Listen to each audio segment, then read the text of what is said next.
Olá, pessoal, tudo? Então, assim, ó, um breve resumo, bem direcionado aí em formação de territórios e fronteiras. Tá? Então, primeiramente, assim, território significa os limites que delimitam ou separam um território do outro, formando várias fronteiras em todo o mundo, né, em todo o planeta. E essas delimitam o mundo em mais de 190 países, tá? Então os territórios, eles são gerados, são concebidos através de acordos ou conflitos. E esses podem ser e também são estabelecidos de acordo com os interesses socioeconômicos e culturais. Tá? Então essa é a base aí, né, da questão do significado de territórios. Então, a partir das divisões então dos países, formam-se várias culturas. E por cultura nós podemos entender o quê? Que é um conjunto de conhecimentos humanos adquiridos a partir das gerações, né? E das relações sociais ao longo do tempo e que são passadas de geração a geração. E esse é o aspecto que mais caracteriza os grupos humanos. E isso é dos primórdios até a atualidade. Tá? Então, alguns elementos são determinantes na composição de qualquer cultura, seja ela arcaica ou moderna. Tá? Então, os elementos que mais demonstram uma identidade cultural, tá? Os principais, então, nesse sentido, são a língua, né, o idioma e a religião. São os que mais acabam se destacando aí.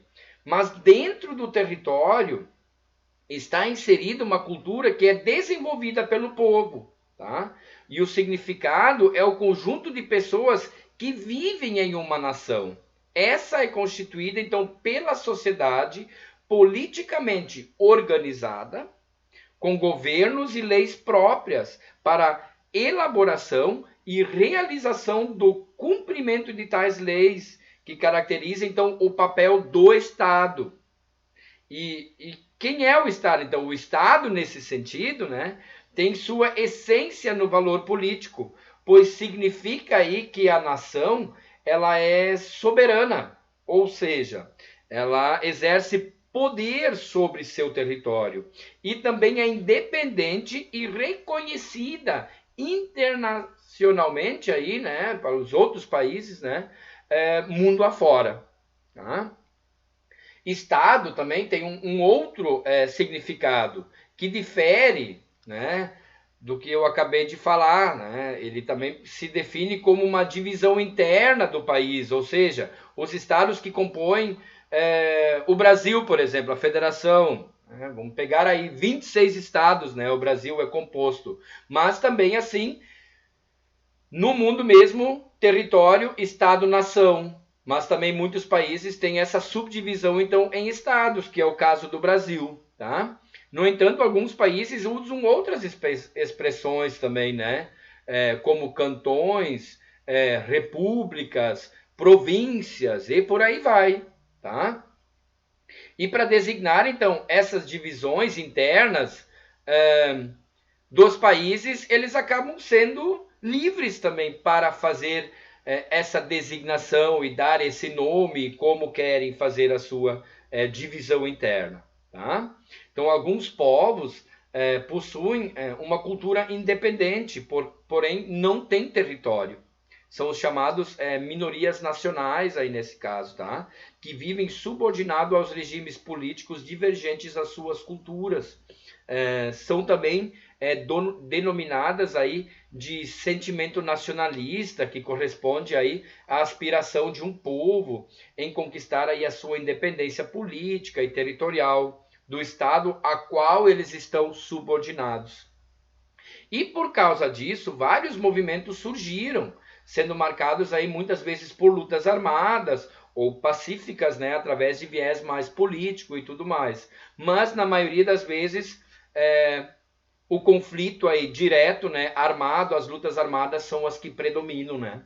E os principais povos aí sem território, que buscam sua independência territorial e político-cultural, são aí o povo basco na Espanha, os curdos, né, no Oriente Médio, o IRA na Irlanda, né? Enfim, entre outros aí que nós podemos ainda pesquisar e citar, tá? No mundo, então, hoje existem várias áreas de focos de tensão provocadas por questões de fronteiras, né? Que são as disputas, então, territoriais por zona de fronteira. E nessas aí nós podemos citar também alguns exemplos. Por exemplo, na China, Paquistão, Índia, Armênia, a Irlanda do Sul e do Norte, a faixa de Gaza, né, Palestina, né, no Estado de Israel. Então, essas disputas aí por territórios fazem crescer a produção bélica de armas, né, no mundo todo e aumenta os focos aí de possíveis confrontos armados. Então, as lutas das minorias nacionais e as disputas por zona de fronteira têm alterado aí a configuração das fronteiras em várias partes do mundo. E atualmente, então, os cartógrafos, né, têm encontrado muito trabalho para a elaboração de mapas políticos, pois as questões geopolíticas aí deixam as delimitações em constante processo de mutação, né? Está mudando o tempo todo, principalmente no século XX. Então, a Europa foi a região do mundo que mais sofreu modificações nos últimos tempos. E com certeza ainda muitas modificações nós teremos enquanto que a humanidade viver sobre o planeta. Forte abraço.